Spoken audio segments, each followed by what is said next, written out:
જય શ્રી કૃષ્ણ. નમસ્કાર, પ્રણામ, સ્વાગત છે મિત્રો તમારું આપણી સૌની યુટ્યુબ ચેનલમાં. તો મિત્રો, આપણી આજની કહાની છે ઘર વાપસી.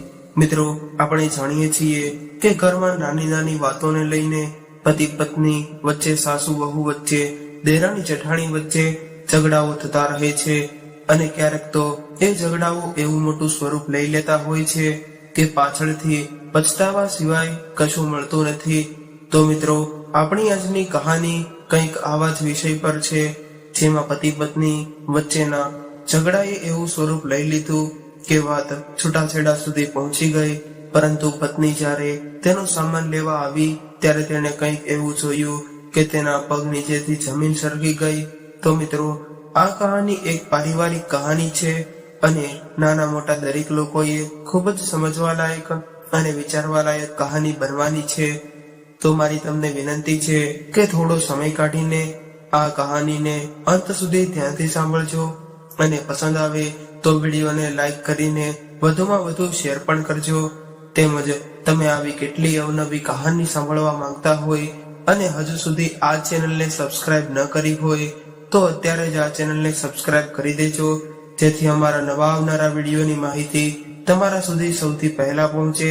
તથા કોમેન્ટ બોક્સમાં સાચી શ્રદ્ધાથી હર હર મહાદેવ લખી દેજો, જેથી ભગવાન ભોલેનાથની કૃપા હંમેશા આપણા સૌ પર બની રહે. તો ચાલો મિત્રો, શરૂ કરીએ આજની કહાની. મિત્રો, 55 વર્ષના સવિતાબેન આજે સવારથી કંઈક ઊંડા વિચારોમાં ખોવાયેલા હતા. આજે કોઈ પણ કામમાં એનું મન લાગતું ન હતું. એને બેચેન જોઈને એના પિતા બોલ્યા કે શું થયું છે તને સવિતા? તું કેમ આજે પરેશાન હોય એવું લાગી રહ્યું છે? ત્યારે સવિતાબેન ઊંડો શ્વાસ લઈને કહેવા લાગ્યા કે એમ એક માની સાથે જ પોતાના દીકરા અને વહુનું ઘર પણ ઉજળતું જોઈને એક માં કેવી રીતે ખુશ રહી શકે? મેં તો એ બંનેને સમજાવવાની ખૂબ જ કોશિશ કરી હતી કે નાની મોટી વાતો તો ઘરમાં થતી જ રહે છે અને લડાઈ ઝઘડાને જેટલો ખેંચીને એટલું વધારે થાય છે. પરંતુ આજકાલના સંતાનો આપણી વાત ક્યાં સાંભળે છે? કાલે કોર્ટનું હિયરિંગ છે અને ત્યારબાદ એ બંને હંમેશા માટે અલગ થઈ જશે. ત્યારે સવિતાબેનની વાતનો જવાબ આપતા તેમના પિતા બોલ્યા કે દીકરી, 17 વર્ષ પહેલા હું અને તારી માં પણ આવી જ માનસિક પીડામાંથી ગુજરી રહ્યા હતા. જ્યારે તે મારા પતિથી અલગ થવાનું મન બનાવી લીધું હતું અને તે તલાક લેવાનો નિર્ણય લીધો હતો, ત્યારે અમે પણ તને ખૂબ જ સમજાવવાની કોશિશ કરી હતી. પરંતુ તે પણ એ સમયે અમારી વાત સાંભળી ન હતી. તો પછી આજે તું તારા દીકરા પાસેથી એવી આશા કેવી રીતે રાખી શકે છે કે તારી વાત સાંભળશે? ત્યારે પોતાના પિતાની આવી વાત સાંભળીને સવિતાબેનની આંખોમાં આંસુ આવી ગયા. ત્યારે એના પિતા કહેવા લાગ્યા કે દીકરી, મને તો એવું લાગે છે કે આ સમયે તારે રાકેશ સાથે રહેવું જોઈએ. એટલે સવિતાબેનને કહ્યું કે હા પિતાજી, તમે સાચું કહી રહ્યા છો. હું કાલે સવારે જ અમદાવાદ જવા નીકળી જઈશ. જો કે મિત્રો, આજથી 27 વર્ષ પહેલા સવિતાબેનના પણ એના પતિ સાથે છૂટાછેડા થઈ ગયા હતા. એ સમયે એમનો દીકરો રાકેશ 10 વર્ષનો હતો. ત્યારે એના માતા પિતાના આવી રીતે અલગ થવાથી રાકેશ ખૂબ જ પરેશાન થઈ રહ્યો હતો અને એના લીધે જ એ એની માતાથી નારાજ રહેતો હતો. છૂટાછેડા બાદ સવિતાબેન પોતાના દીકરાને લઈને એના પિયરમાં રહેતા હતા. રાકેશ હવે પોતાનો અભ્યાસ પૂરો કરીને અમદાવાદમાં નોકરી કરી રહ્યો હતો અને ત્યારે એ સેટ થઈ ગયો હતો. બીજા દિવસે સવિતાબેન રાકેશના ઘરે પહોંચી ગયા. ત્યારે જ એના વકીલનો ફોન આવ્યો અને કહેવા લાગ્યો કે રાકેશ, આજે કોર્ટમાં તારા છૂટાછેડાનો નિર્ણય થઈ જશે અને ત્યારબાદ તું અને તારી પત્ની હંમેશા માટે તમારા સંબંધમાંથી આઝાદ થઈ જશો. આટલું સાંભળતા જ રાકેશનું કળેજું ધક ધક કરવા લાગ્યું. ત્યારે સવિતાબેન પાછળથી એના ખભા પર હાથ રાખ્યો. એટલે ત્યારે રાકેશ એની પરેશાની છુપાવી ન શક્યો અને પોતાની માતાને ગળે લગાડીને જોર જોરથી રડવા લાગ્યો અને રડતા રડતા કહેવા લાગ્યો કે માં, મારી પત્નીએ ઘર છોડીને જતા સમયે એવું કહ્યું હતું કે રાકેશ, આપણે એક નદીના બે કિનારા છીએ જે ચાહવા છતાં પણ ક્યારેય નથી મળી શકતા. કદાચ મારી પત્નીએ ત્યારે સાચું જ કહ્યું હતું, કેમ કે નદીના બે કિનારા ક્યારેય મળી નથી શકતા અને કદાચ એટલા માટે જ હું આજે એકલો પડી ગયો છું. કદાચ મેં એ દિવસે મારી પત્ની મિત્તલને રોકી લીધી હોત તો આજે મારે આવો દિવસ ન જોવો પડ્યો હોત. ત્યારે સવિતાબેન પણ રાકેશની પીડાને સમજી રહ્યા હતા. એ જાણતા હતા કે આ ઘટનાથી રાકેશ પૂરી રીતે તૂટી ચૂક્યો છે. એટલે ત્યારે એ રાકેશને સમજાવીને કહેવા લાગ્યા કે દીકરા, હજુ પણ કઈ મોડું નથી થયું. ફરીથી એકવાર તમે તમારા સંબંધને મોકો આપીને જુઓ તો ખરા. અને એકલા રહીને જીવન જીવવું એટલું આસાન નથી હોતું. અને દીકરા, આ વાતને હું ખુદ મહેસૂસ કરી ચૂકી છું. હું તમારા જીવનમાં આવો નિર્ણય લઈને ખૂબ જ પસ્તાઈ રહી છું, પરંતુ તું તારા જીવનમાં આવી નોબત ન આવવા દે. ત્યારે રાકેશે કહ્યું, નહીં માં, હવે તો બધું જ ખતમ થઈ ગયું છે. હવે આ વિષય પર વિચાર કરવાથી કોઈ ફાયદો નથી. આજે કોર્ટની મંજૂરી મળ્યા બાદ અમે બંને કાયદેસર રીતે અલગ થઈ જઈશું. થોડી વાર બાદ રાકેશ કોર્ટમાં જતો રહ્યો. કોર્ટમાં પહોંચીને અદાલતની કાર્યવાહી શરૂ થતા પહેલા રાકેશે મિત્તલ સાથે વાત કરવાની કોશિશ પણ કરી હતી, પરંતુ ત્યારે મિત્તલની માએ બંને વચ્ચે દિવાલની જેમ ઊભી હતી. થોડી વાર બાદ તે બંનેને છૂટાછેડાની મંજૂરી મળી ગઈ અને રાકેશ પોતાના ઘરે પાછો આવી ગયો. ઘરે પહોંચતા જ સવિતાબેને એની સામે જોયું તો રાકેશ પોતાના દુઃખને પોતાની અંદર જ દબાવીને કેવળ એટલું જ કહી શક્યો કે માં, થોડી વાર બાદ મિત્તલ અહીંયા એનો સામાન લેવા માટે આવવાની છે. આટલું કહીને રાકેશ પોતાના રૂમમાં જતો રહ્યો અને અંદર જઈને તેણે પોતાનો કબાટ ખોલ્યો. એમાં મિત્તલની અમુક સાડીઓ અને કપડાં પડ્યા હતા. એને રાકેશે મિત્તલની યાદી તરીકે સાચવીને રાખી દીધા અને મિત્તલની બધી જ વસ્તુઓ જોઈને રાકેશની આંખોમાં આંસુ આવી ગયા અને ત્યારે એ વિચારવા લાગ્યો કે શા માટે હું ખુદને બદલી ન શક્યો. કદાચ હું થોડો બદલી ગયો હોત તો આજે મિત્તલ મારી સાથે હોત. આ બાજુ રાકેશના ઘર તરફ આવી રહેલી મિત્તલના મનમાં પણ વિચારોનું તોફાન ચાલી રહ્યું હતું. એ વિચારવા લાગી કે કદાચ જિંદગી આવી હશે જ્યાં સુધી આપણે સામેવાળા વ્યક્તિને સમજી શકીએ છીએ, ત્યાં સુધીમાં તો એ આપણાથી દૂર થઈ ગયો હોય છે. જ્યાં સુધી અમે બંને સાથે હતા ત્યાં સુધી હું રાકેશને સમજી જ ન શકી અને હવે સમજી રહી છું તો ઘણું મોડું થઈ ગયું છે અને મેં તો મારા પોતાના જ હાથોથી રાકેશ પાછા જવાના બધા જ રસ્તા બંધ કરી દીધા છે. એકાએક આવી રહેલા આવા બધા વિચારો મિત્તલને પોતાના અતીતની યાદોમાં ખેંચી રહ્યા હતા. ત્યારે રાકેશ અને મિત્તલ કોલેજમાં સાથે ભણતા હતા અને રાકેશ ભણવામાં ખૂબ જ હોશિયાર હતો. એ જોઈને મિત્તલ રાકેશ તરફ આકર્ષવા લાગી હતી અને ધીરે ધીરે તેમની બંને વચ્ચે વાતચીત શરૂ થઈ ગઈ અને થોડા સમય બાદ એ બંને એકબીજાને પસંદ કરવા લાગ્યા. પરંતુ બંનેમાંથી કોઈએ એકબીજાની વાત એકબીજાને જણાવી ન હતી. આજે કોલેજનો છેલ્લો દિવસ હતો એટલે મિત્તલ રાકેશ પાસે આવી અને કહેવા લાગી કે રાકેશ, હું આપણી આ દોસ્તીને એક સંબંધનું નામ આપવા માંગુ છું અને જીવનભર તારી સાથે રહેવા માંગુ છું. શું તું મને તારી જીવન સાથી બનાવીશ? ત્યારે મિત્તલના મોઢેથી આવું સાંભળીને રાકેશ થોડી વાર માટે ચૂપ રહ્યો અને પછી ધીરેથી બોલ્યો કે હા, હું પણ તારી સાથે લગ્ન કરવા માંગુ છું. ત્યારબાદ તે બંનેએ લગ્ન કરવાનો નિર્ણય કર્યો, પરંતુ તેમને એક સમસ્યા હતી કે એ બંનેની જાતિ અલગ હતી. એટલા માટે તેમને લગ્ન કરવા એટલા આસાન નહોતા. જો કે રાકેશના પરિવારના લોકોને કોઈ પ્રોબ્લેમ ન હતો, પરંતુ મિત્તલના માતા પિતા આ વાત માટે તૈયાર ન હતા. પરંતુ ત્યારે મિત્તલ પોતાના નિર્ણય પર કર્યું હતું કે હું લગ્ન કરીશ તો રાકેશ સાથે જ કરીશ, નહીતર હું મારો જીવ આપી દઈશ. આખરે પોતાની દીકરીની આવી જીદ આગળ તેમના માતા પિતાને ઝૂકવું પડ્યું અને એના લગ્નને સ્વીકૃતિ આપવી પડી. પરંતુ મિત્તલના માતા પિતા ક્યારેક રાકેશને અપનાવી ન શક્યા. કોલેજનો અભ્યાસ પૂરો થયા બાદ તે બંનેએ લગ્ન કરી લીધા અને હવે મિત્તલે સમયની ખૂબ જ સુરત પળોને યાદ કરવા લાગી. જ્યારે લગ્ન બાદ મિત્તલે રાકેશના ઘરમાં પહેલો પગ રાખ્યો તો ત્યારે રાકેશે એક પેપર પર તેના પગના નિશાન લીધા હતા અને 2 દિવસ બાદ એ પેપરને એક ફોટો ફ્રેમમાં મટાવીને ઘરે લાવ્યો હતો.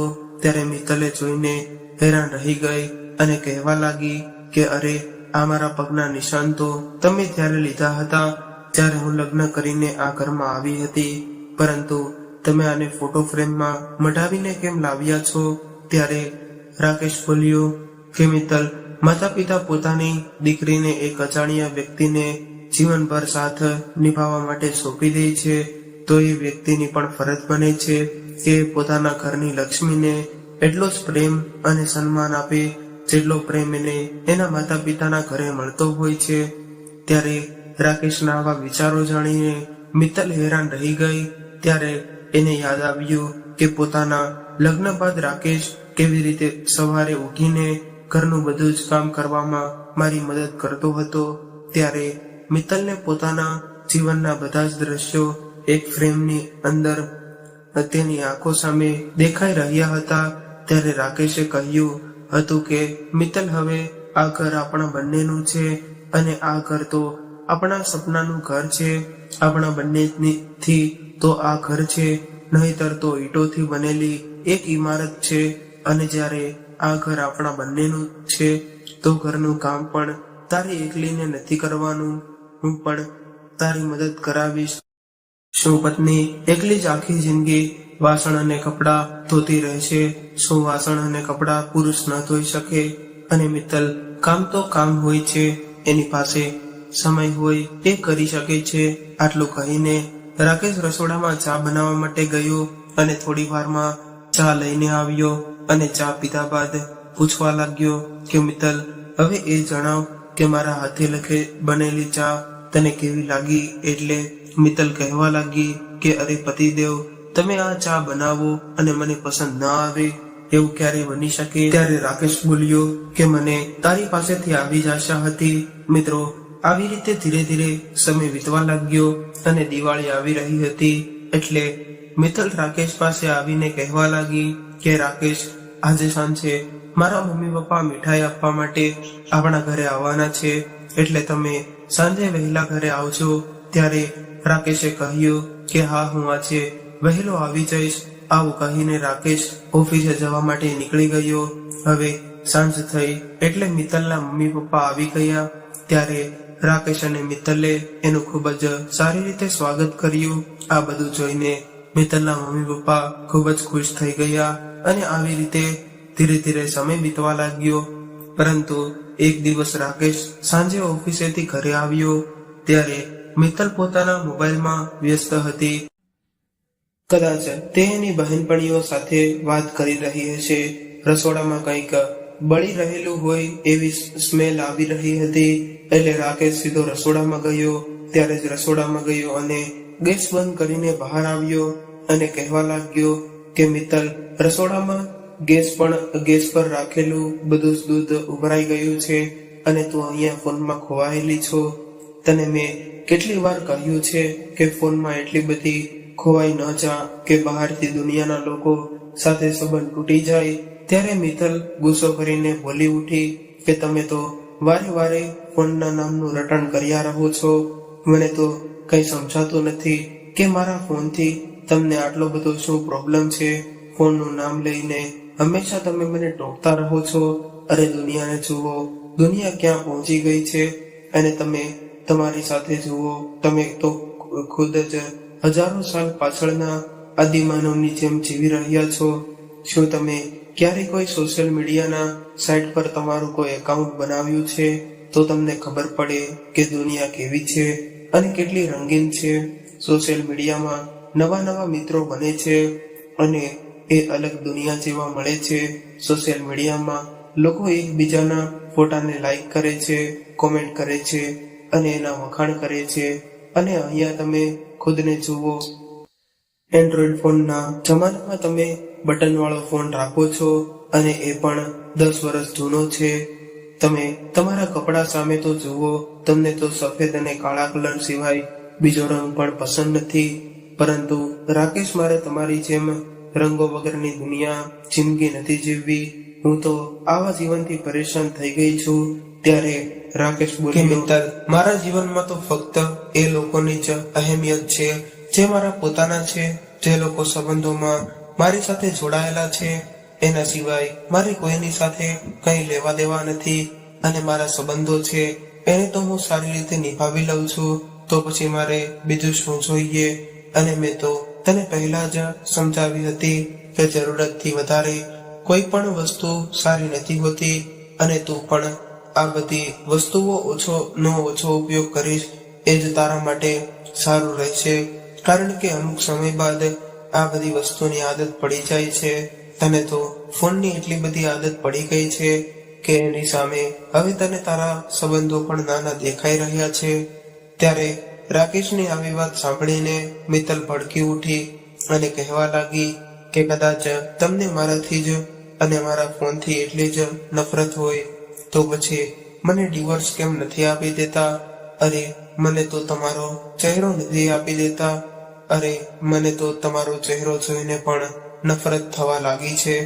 એટલે તમે મને ડિવોર્સ આપી દો, એટલે તમે પણ ટેન્શન ફ્રી થઈ જશો અને હું પણ આવી કંટાળાજનક જિંદગીથી પોતાના રૂમમાં જતી રહી. પરંતુ ત્યારે આ વાત સાંભળીને રાકેશ ચોંકી ગયો. એને તો ત્યારે વિશ્વાસ નહોતો થઈ રહ્યો કે આ એ જ છોકરી છે, એ જે એક સમયે મને એના જીવ કરતા પણ વધારે પ્રેમ કરતી હતી. આ બાજુ મિત્તલ રાકેશ પર આઝાદ થઈ ગઈ.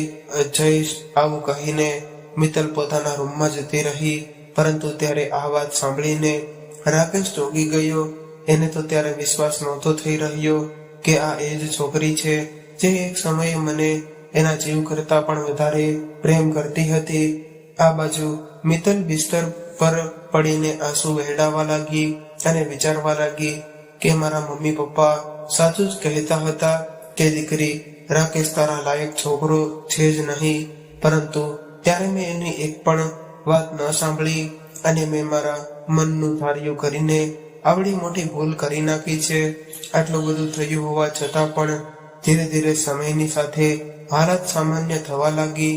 હવે એના લગ્નને 1 વર્ષ થઈ ગયું હતું અને લગ્નની વર્ષગાંઠના 1 દિવસ પહેલા રાકેશે મિત્તલને એવું કહ્યું કે મિત્તલ, કાલે આપણા લગ્નને 1 વર્ષ પૂરું થશે. એટલે મિત્તલ ઉત્સાહિત થઈને બોલી ઉઠી કે રાકેશ, આપણા લગ્નની વર્ષગાંઠ આપણે કેવી રીતે મનાવવાના છીએ? ત્યારે રાકેશ પ્રસન્નતાથી બોલી ઉઠ્યો કે મિત્તલ, આપણે આપણી લગ્નની વર્ષગાંઠ કંઈક અલગ રીતે મનાવીશું. આવું સાંભળીને મિત્તલ ખૂબ જ ખુશ થઈ ગઈ. એટલે રાકેશે કહ્યું કે મિત્તલ, કાલ સવારે ઉઠીને તૈયાર થઈને પહેલા તો આપણે મંદિરે જઈને ભગવાનના આશીર્વાદ લઈશું. ત્યારબાદ પ્રસાદ લઈને ગરીબોને ભોજન કરાવડાવીશું. આવી વાત સાંભળતા જ મિત્તલ ચોંકી ગઈ અને ગુસ્સો કરીને બોલી ઉઠી કે અરે રાકેશ, આખરે આ બધું ક્યાં સુધી ચાલશે? આપણા લગ્નને 1 વર્ષ થયું છે, પરંતુ હજુ સુધી તમારી આવી આદતો બદલાતી નથી. તારી અંદર તો કોઈ પણ પ્રકારનું એન્ટરટેનમેન્ટ આવ્યું જ નથી. અરે, તારા જેવો ગંભીર વ્યક્તિ તો મેં ક્યાંય નથી જોયો. તો અત્યાર સુધી મને એકવાર પણ સરપ્રાઈઝ નથી આપી. તું કેમ નથી સમજતો કે હું જીવનમાં બદલવા પણ ખૂબ જ જરૂર હોય છે? ફક્ત પ્રેમના આધાર પર જિંદગી ન જીવી શકાય.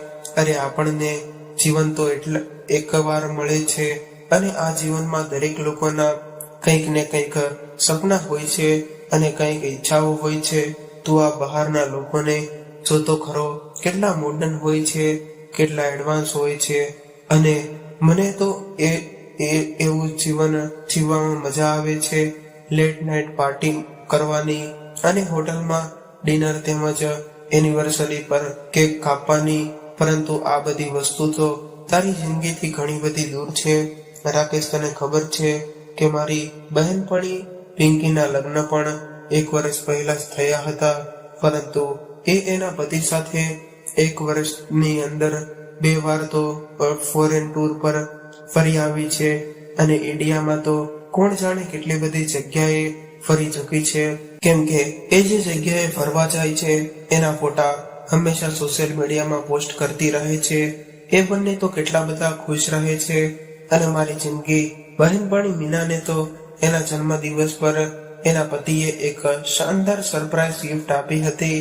ત્યારે કેટલી બધી ખુશી થઈ હતી અને મારી કિસ્મત ફૂટી ગઈ છે કે અહીંયા મારી વાત સાંભળવા વાળું કોઈ નથી અને તું તો હજારો વર્ષ જૂની જિંદગી જીવી રહ્યો છો. તને તો જમીન પર બેસીને શુદ્ધ શાકાહારી ભોજન કરવાનું અને સવારે વહેલા ઉઠીને પ્રાણાયામ કરવાનું આવું બધું પસંદ છે અને સોશિયલ મીડિયા તો તને નકલી દુનિયા લાગે છે. સંસ્કાર, સંસ્કૃતિ, પરંપરા, આસ્થા આ બધું તારા માટે મહત્વનું છે અને દુનિયા ક્યાંથી ક્યાં પહોંચી ગઈ છે અને આપણે લોકો અહીંયા હજારો વર્ષ પાછળનું જીવન જીવી રહ્યા છીએ. અરે ખાસ પ્રસંગ પર સરપ્રાઈઝ આપવાનું તો દૂર રહ્યું. તને તો પ્રસાદ અને ગરીબોને ભોજન કરવામાં જ દુનિયાનું સુખ મળી રહ્યું છે. મિત્તલના મોઢેથી આવી બધી વાતો સાંભળીને રાકેશ તો હેરાન રહી ગયો અને એને જોતો રહી ગયો અને એને ખબર હતી કે કદાચ આ સમયે હું કંઈક બોલીશ તો ઝઘડો વધી જશે. એટલે એ ચૂપ રહ્યો અને બીજા દિવસે મિત્તલ પાસે આવીને એને પ્રેમથી સમજાવીને કહેવા લાગ્યો કે મિત્તલ, કાલે મેં તને જે કંઈ પણ કહ્યું હતું એમાં તારું દિલ દુખાવાનો મારો કોઈ ઈરાદો હતો નહીં. જ્યારે મેં જોયું કે તું દિવસ રાત ફોનમાં વ્યસ્ત રહીને સોશિયલ મીડિયાનો જરૂરિયાત કરતા વધારે ઉપયોગ કરી રહી છો અને એને કારણે તું આપણા ઘરના બીજા કામોને નજરઅંદાજ કરી રહી છો, એટલે મારાથી રહેવાયું નહીં અને મેં તને કહી દીધું. અને કદાચ મારી વાતોથી તને કંઈ ખોટું લાગ્યું હોય તો હું તારી પાસે માફી માંગુ છું અને આગળથી આવું ન થાય એટલા માટે હું તને વિનંતી કરું છું કે આ સોશિયલ મીડિયાની નકલી દુનિયામાંથી બહાર નીકળી જા. જો મિત્તલ, સોશિયલ મીડિયાના જે મિત્રો સાથે તું તારી પોસ્ટ શેર કરીને લાઈક, કોમેન્ટ મેળવીને તું ખૂબ જ ખુશ થઈ રહી છો, પરંતુ જ્યારે તને તારી જિંદગીમાં કોઈ પણ સમયે તારા એ સોશિયલ મીડિયાના મિત્રોની જરૂર પડશે ત્યારે હું વિશ્વાસ સાથે કહું છું કે એમાંથી કોઈ પણ તારી પાસે નહીં ઊભો હોય, કોઈ તારી મદદ કરવા નહીં આવે અને એવા સમયે તારી પાસે ઊભા હશે તો ફક્ત તારા પોતાના હશે અને જેની સાથે તારા સંબંધો જોડાયેલા હશે અને જેને તારી ચિંતા હશે એ જ તારી પાસે ઊભા હશે. એટલા માટે સમય રહેતા તું ખુદને સંભાળી લે અને તું તારી સાચી દુનિયા વિશે વિચાર કર, તું તારા સંબંધો વિશે વિચાર કર. અને હા મિત્તલ, એક બીજી વાત તને કહેવા માંગુ છું કે દૂરથી જોવાથી આપણને બીજાની જિંદગી પરફેક્ટ લાગે છે. આપણને એવું લાગે છે કે એ લોકોની જિંદગી કેટલી ખુશાલ છે. આપણી આસપાસ અને દુનિયાના બધા જ લોકો ખૂબ જ ખુશ હોય એવું જોવા મળે છે. પરંતુ મિત્તલ, આપણે એ પણ વિચારવું જોઈએ કે કોઈ પણ વ્યક્તિ પોતાના પરિવારના લોકો સાથે ઝઘડો કરતા હોય એના ફોટા ખેંચીને સોશિયલ મીડિયા પર નથી મૂકતા. જ્યારે એ દુઃખી હોય છે, ઉદાસ હોય છે, ત્યારે પોતાને ફોટો ખેંચીને સોશિયલ મીડિયા પર નથી મૂકતા. એટલા માટે એ વાત તારા મગજમાંથી કાઢી નાખજે કે બધા જ લોકોની જિંદગી રોમાંચ અને ઉત્સાહથી ભરપૂર હશે અને આપણે એના કરતા નીચું જીવન જીવીએ છીએ. અરે મિત્તલ, લડાઈ ઝઘડા ક્યાં ઘરમાં નથી થતા. નાની મોટી વાતો તો દરેક ઘરમાં બનતી રહે છે, પરંતુ આવી વાતોને એટલી મોટી બનાવી દેવી કે જેના લીધે પતિ પત્ની અલગ થવા વિશે વિચારવા લાગે એ તો ખોટું કહેવાય. ઠીક છે મિત્તલ, જે થયું એ થયું, હવે બીજી વાર એવું નહીં થાય.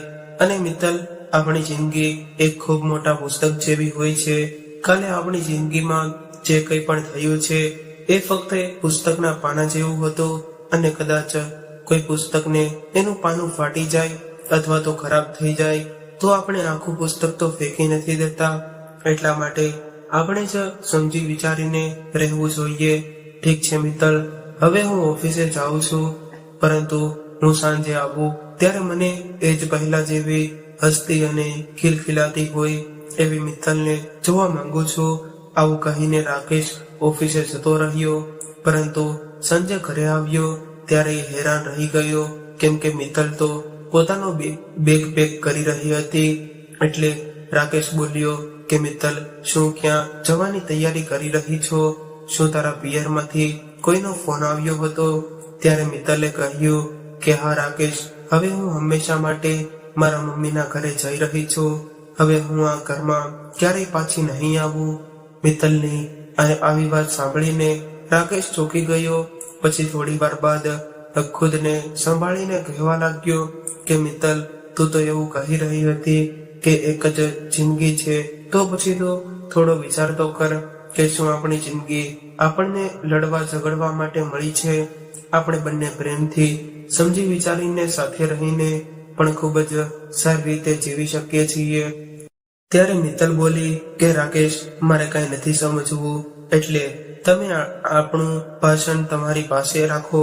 હું તો ફક્ત એટલું જ વિચારું છું કે જે વ્યક્તિ મારી ઈચ્છાઓ પૂરી ન કરી શકે, એની નજરમાં મારા સપનાની કોઈ કદર નથી, એવા વ્યક્તિ સાથે રહીને હું મારી જિંદગી બરબાદ ન કરી શકું. આટલું કહીને મિત્તલ પોતાનો બેગ ગોઠવવા લાગી.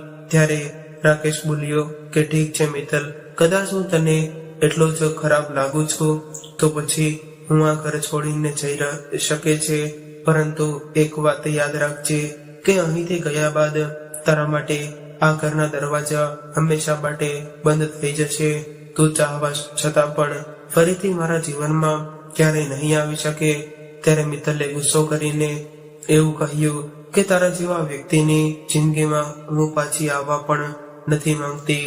અહીંયા પાછા આવવા કરતા તો હું મરી જાઉં વધારે પસંદ કરીશ. આટલું કહીને મિત્તલ રાકેશનું ઘર છોડીને હંમેશા માટે જતી રહી અને આખરે છૂટાછેડા સુધી આ વાત પહોંચી ગઈ. ત્યારે પોતાના પાછલા જીવન વિશે વિચારી રહેલી મિત્તલ અચાનકથી વર્તમાનમાં આવી ગઈ અને જ્યારે રાકેશના ઘરની બહાર પહોંચીને ડ્રાઈવરે ટેક્સી ઊભી રાખી એટલે મિત્તલ નીચે ઉતરીને ઘરના દરવાજા પર પહોંચી અને બેલ વગાડ્યો.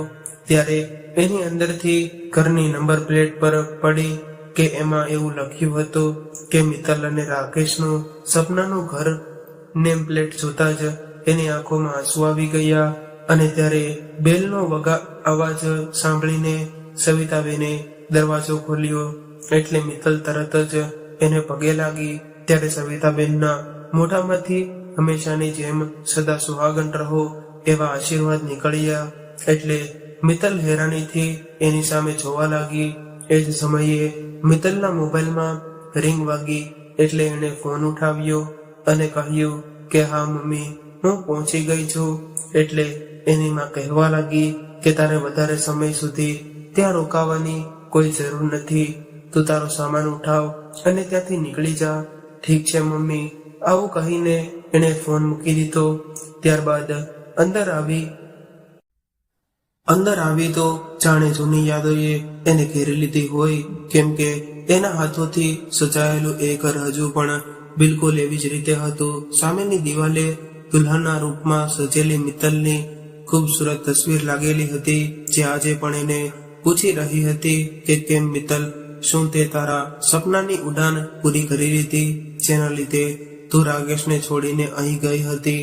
ત્યારબાદ એની નજર પોતાના એ પગના નિશાનવાળી તસવીર પર ગઈ, જેણે રાકેશે ખૂબ જ પ્રેમથી ફોટો ફ્રેમમાં મઢાવીને દિવાલ પર લગાવી હતી. ત્યારબાદ પોતાની અને રાકેશની તરફ તસવીર પર નજર ગઈ અને જેમાં એ બંને એકબીજાના હાથમાં હાથ રાખીને ખૂબ જ ખુશ હતા અને મિત્તલને એવું લાગ્યું કે જાણે આ ઘરની એકને એક હોય એવું જોવા મળી રહ્યું હતું. ત્યારે અચાનક જ વસ્તુ ફક્ત એને સવાલ પૂછી રહી છે કે તારું આટલા પ્રેમથી વસાવેલું ઘર તે ખુદ જ શા માટે ઉજાડી દીધું? ત્યારે મિત્તલની આંખોમાંથી આંસુ વહેવા લાગ્યા અને એ પોતાના રૂમની અંદર પહોંચી તો ત્યાં સામે રાકેશ ઊભો હતો.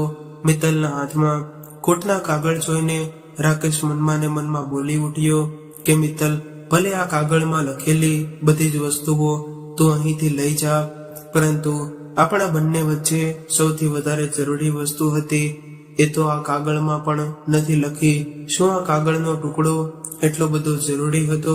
ત્યારે થોડી વાર માટે રૂમની અંદર સન્નાટો પ્રસરી ગયો. ત્યારબાદ સ્વયંને સામાન્ય બતાવીને રાકેશ કહેવા લાગ્યો, કેમ કે મિત્તલ, હું ઠીક છું, હું જણાવ, તું જણાવ કે તું કેમ છે? મિત્તલે આવું પૂછ્યું એટલે રાકેશ હજુ તો કંઈ કહેવાનું હતો ત્યાં તો મિત્તલના ફોનમાં એની બહેનપણીનો ફોન આવ્યો અને એની બહેનપણીની વાત સાંભળીને મિત્તલના પગ નીચેથી જમીન સરકી ગઈ અને આવું ન થઈ શકે. આટલું કહીને મિત્તલ જોર જોરથી રડવા લાગી.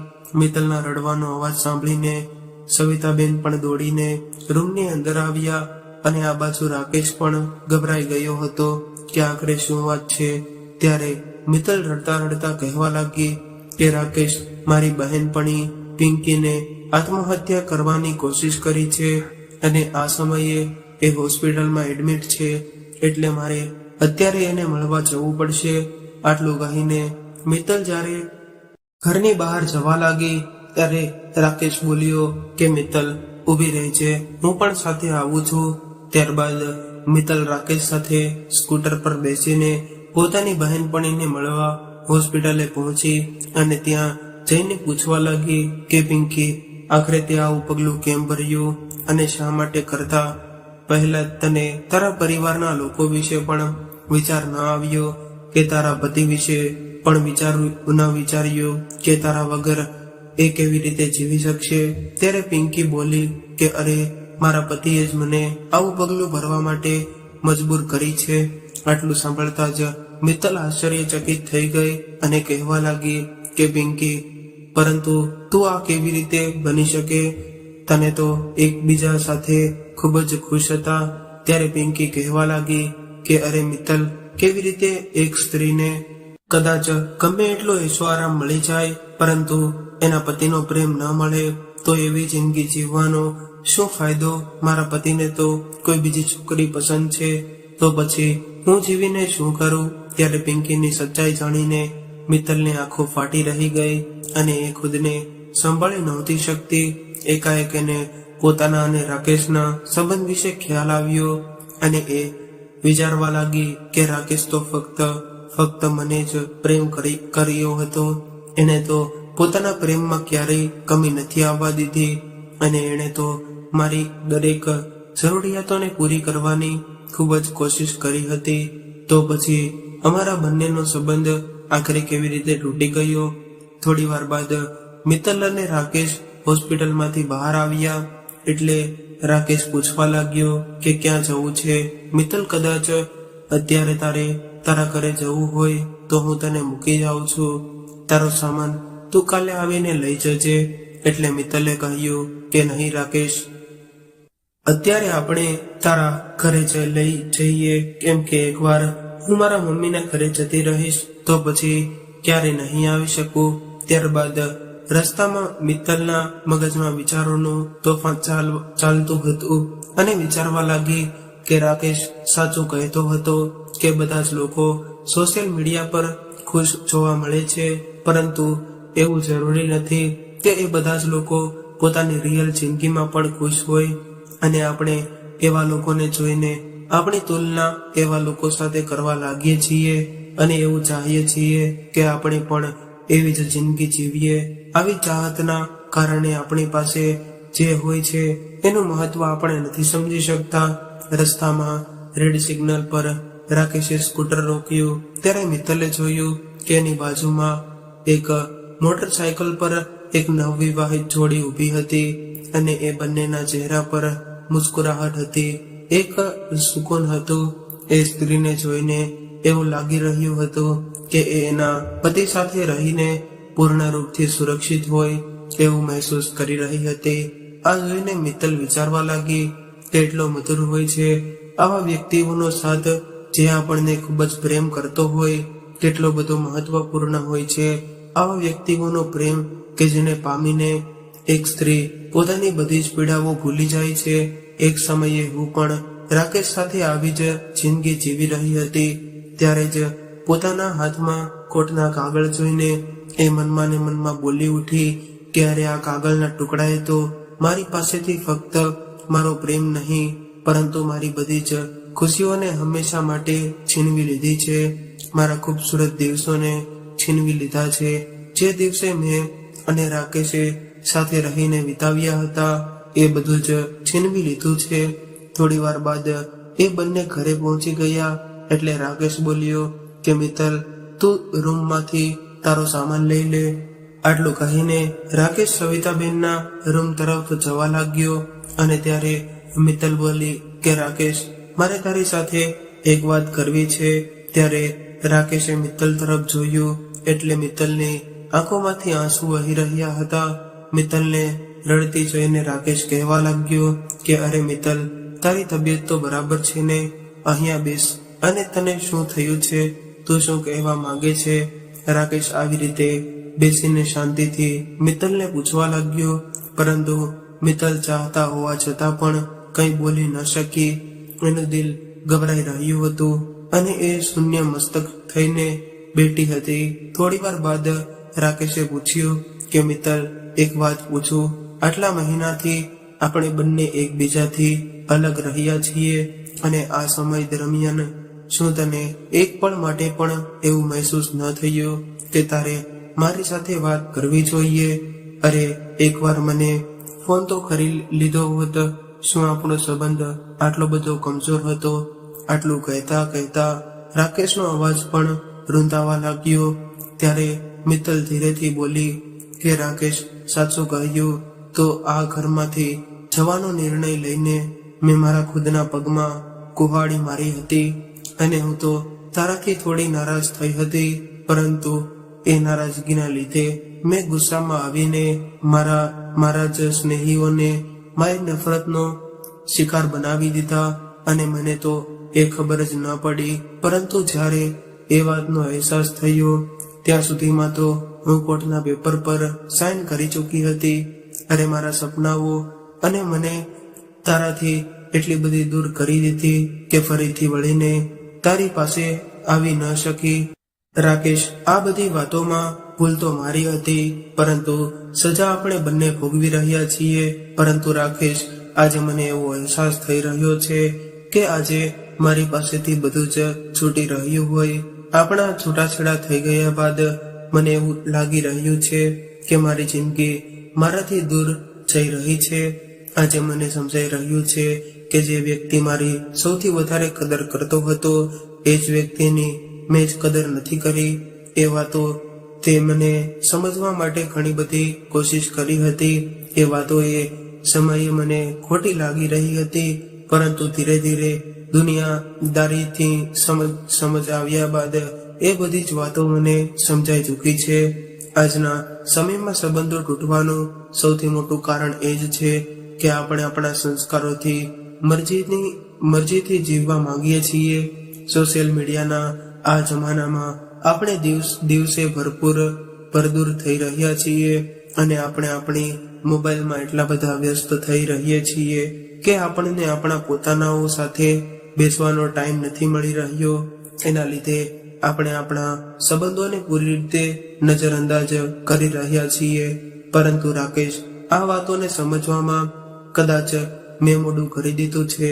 આટલું કહીને મિત્તલ જોરથી રડવા લાગી.